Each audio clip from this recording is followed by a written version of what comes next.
ননদের বিয়ের তোড়জোড় জোর কদমে।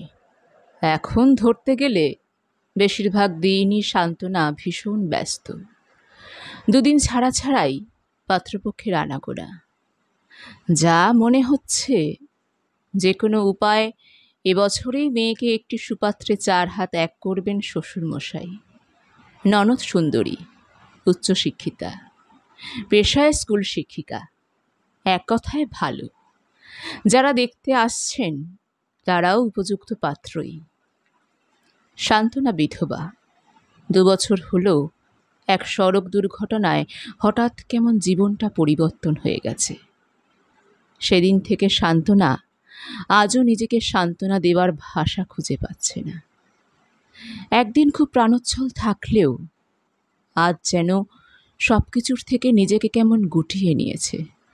শ্বশুর শাশুড়ির সামনে সেভাবে নিজেকে মেলে ধরতে পারে না। মনে মনে সবসময় সংশয় ও অনুশোচনা। যদিও তারও একটা কারণ আছে বটে। বিয়ের সময় তার রাশিচক্রে দোষ পাওয়া গিয়েছিল। এই নিয়ে পিসি শাশুড়ি বিয়েতে অমত করলেও শ্বশুরমশাই নির্দ্বিধায় বৌমাকে স্বাগত জানিয়েছেন। তারপর স্বামীর এভাবে চলে যাওয়া, তা নিয়ে শ্বশুরবাড়ির কেউ মুখ ফুটে কিছু না বললেও নিজের কাছে নিজে যেন সবসময় অপরাধী, এমন একটা ভাব। এই যে ননদের দেখাশোনায় পাত্রপক্ষের সামনে উপস্থিত থাকা সান্ত্বনার একদম ভালো লাগে না।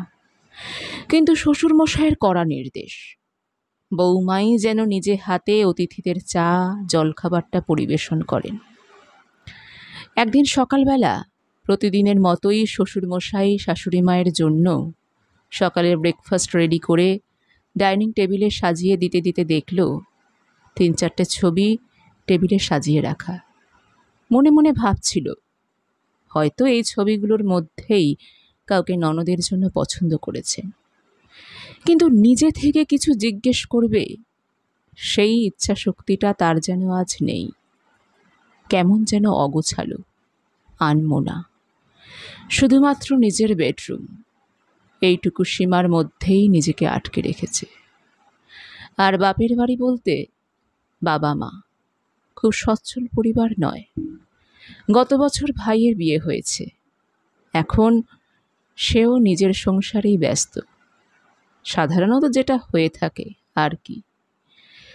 মা বাবা মাঝে মাঝে ফোন করে খোঁজ খবর নেন। ব্রেকফাস্টটা শেষ করে শ্বশুরমশাই বৌমাকে কাছে ডাকলেন। ছবিগুলো হাতে দিয়ে বললেন, দেখ তো মা, কাকে তোর পছন্দ। তার সঙ্গে পাত্রের পেশা থেকে পরিবার সব কিছু সম্পর্কেই বললেন, ঠিক যেমনটা সে ভেবেছিল। কিন্তু এর পরের ভাবনাটা আর মিলল না।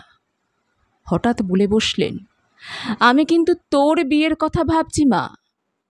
সান্ত্বনা অবাক, কিছু বলতে যাবে তার আগেই শ্বশুরমশাই বললেন, সিদ্ধান্তটা হয়তো আমাদের সকলের কাছেই খুব কঠিন। 5 জনে 5 কথা হয়তো বলবে। ছেলে মারা গেছে তো, তাই যে কোনো উপায়ে বৌমার দায়িত্ব ঝেড়ে ফেলা। হয়তো তোকে নিয়েও নানা কথা। কিন্তু আমি এসব ভাবছি না। আমি ভাবছি আমরা বুড়ো বুড়ি চোখ বোঝার আগে আমাদের 2 মেয়েকেই সুখী দেখে যেতে চাই। এবারে তুই যাকে পছন্দ করবি তার সঙ্গে আবার বসে কথা এগোবো। ভালো করে ভেবে দেখ মা। সান্ত্বনা কি ভাববে সেটা তার ভাবনা, কিন্তু আমি ভাবছি এটা কি বাস্তবে হয় নাকি শুধুই একটা লেখা। কিন্তু আমি যতটুকু জানি, কিছু কিছু মানুষ এমন উদার হতে পেরেছেন, তারাই আজ আমাদের সমাজের উদাহরণ।